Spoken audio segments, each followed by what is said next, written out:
So, an assassination attempt on the Mallead's life at the western border has the Mallead finding out the main character's a fish. Now, we know as the readers, the Mallead has known since book one, at least the ending of book one. The main character hasn't. This entire time to this point, the main character thinks the Mallead doesn't know he's a fish and thinks this is the big reveal to the Mallead. He's terrified at first until he notices the Mallead's behavior, and the Mallead doesn't treat him any different than he did before. It still takes him a bit to find out, and it's the system that tells him that the Mallead knew the entire time, at least knew from a certain point that the Mallead knew that he was a fish. Also in book 2, I forgot to state this, the main character was jealous of his fish self because it seemed like the Mallead was treating his fish self way better than how he treated him, even though he treated both versions equally, and he was upset over the fact that the Mallead kept giving him fish stuff because he thought of the name and how the Mallead absolutely adored his fish. But once he realizes and finds out the Mallead knew this entire time, or a good portion of time, that he was the fish, he's like, oh, I was jealous of myself. Like, he knew he was jealous of himself, but he was unreasonably jealous of himself. And it's like, the Mallead knew, that's why he treated me so well in both versions. It's because he knew I was a fish. I needed more help as the fish than I do as a human. Like, why?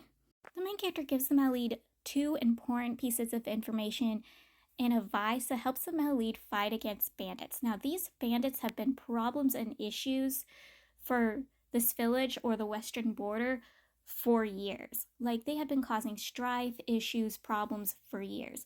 It's even been giving the Emperor headaches. No matter who the Emperor sends to deal with these bandits, nothing ever works. The main character gives the Mallead important 2 pieces of advice that helps the Mallead win. The first one is to hide the villagers. Hide them in their basements, their crawl spaces, their storage spaces. Keep them hidden there and safe and sound, hidden away from the bandits. Before the bandits come attack, they will be safe and hidden. The bandits can't use them as hostages.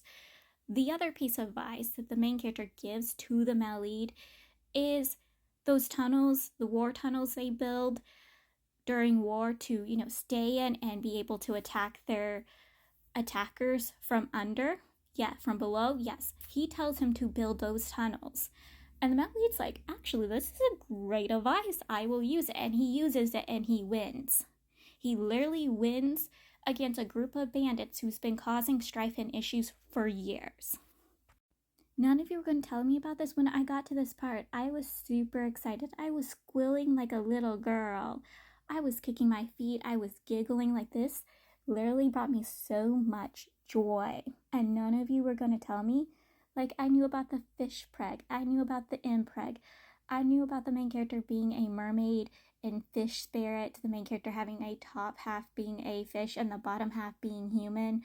Like, I knew all of these facts, but no one was going to tell me about the duck army the main character creates. So there's locusts causing issues and strifes just as badly as the bandits were. And the main character gives advice. He gives 3 pieces of advice, but the most important piece of advice that he gives is duck army. A literal dark army. Ducks, seriously, ducks to fight against the locusts. And I absolutely adored it. I heartily adored it. But no one was going to tell me about the ducks. Seriously, no one was going to tell me about the ducks? Come on, it's ducks. Why won't you tell me about ducks? And the greedy has to be greedy. So when they find out that ducks are being bought out and a ton of ducks are being bought out, all the merchants decide, or a group of merchants decide, that they're going to buy up the ducks and then be kind of jerks and hold on to the ducks and put high prices on those ducks. So they can get the Mallead to buy the ducks for high prices. And the main character and Mallead are both like, seriously? We're having a plague of locusts. These ducks are our little savers and you're going to be greedy about it? The Mallead outsmarts them because, again, it's our Mallead. He is the original protagonist. He has the protagonist halo. Things are going to go the way he wants things to go. So yeah, sooner or later, merchants realize they have no choice but to take the prices back down to the original price because they're unable to sell the ducks at the prices they have it at because the Mallead's the only one who could buy the ducks. Play stupid games, you get stupid answers. So the main character and Melody, they finally do the Devil's Tango. And the reason why it's been pushed back so far is because the main character had been so anxious and wary about being a fish and transforming into a fish, and the male lead finding out. But once the male lead now knows the male lead knows, he has no concerns or worries about that. So they do the Devil's Tango. They full on do the Devil's Tango. And the system congratulates him for finishing the quest and then tells him, "Congratulations, you're pregnant." And the main character's like, "No, I'm a fish. Human and fish can't have children together. And 2, I am a man. Men can't get pregnant." And the system's like, "Well, this is my universe. This is my world. And if I say you can get pregnant, you can get pregnant. A human and fish can have children together. 2 men can have biological children together. Men can get pregnant. If I say so, it will happen." And it does happen. He ends up full on pregnant with 4 babies. The system's like, "You can give birth as a fish. You can carry your children as a fish and not as a human." And so this first pregnancy, the main character ends up carrying the children as a fish. And at first he was full on against the idea of having babies, even though he's like, you know what, holding and protecting his belly. He's like, it's not so bad. But like the system convinces him that the male lead does want children. He badly wants children and will give up the dream and wish to have children if the main character says no. And the main character's like, "Well, this is my husband's most biggest desire. I can't give up our babies. I'm going to keep our babies. We're going to have babies together." Like, the system literally has to scam him into Greek. I love the system. The system is going around being like, "And preg, fish, preg. All I can do, I do what I want." I am not kidding. System is best character. 2 things I want to talk about. The first is something that happened in book 2, which talks about the original storyline. So in the original storyline, a lot of people were against the relationship between the male lead and the original love interest, specifically because they couldn't have children together. The original love interest couldn't produce children. And the original love interest went and found women to take to the male lead so the male lead could have kids.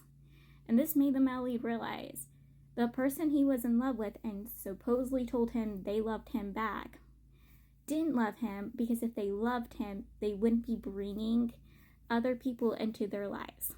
Because he was going to be fully, totally just loyal to the one he loved, not have children with anyone else, just be with one he loved. He could easily bring someone else, children into their home without getting involved with other people. When he realized his partner went and got other people to produce children with, he decided no more. He realized this one who loved him did not love him back. And then we learn in this book is that he did finally give up on the original love interest. By the time the original love interest actually started, having feelings for him and returning those feelings, he had finally just fully gave up on the original love interest. Fully gave up on him, did not return those feelings. And if I'm correct, if I read that correct, he did end up finding other concubines and having children. So he sooner or later did what the original love interest wanted and found someone else. Now, I could have read that wrong. And it was just a vision of what the, system was showing the main character what their future could be and what the male lead could be like with his future children. Though I'm not sure. Either one of those 2. But yes. Their lives, the original love interest and male lead's lives, were not a happy life. Even after they got fully together, they were not actually happy.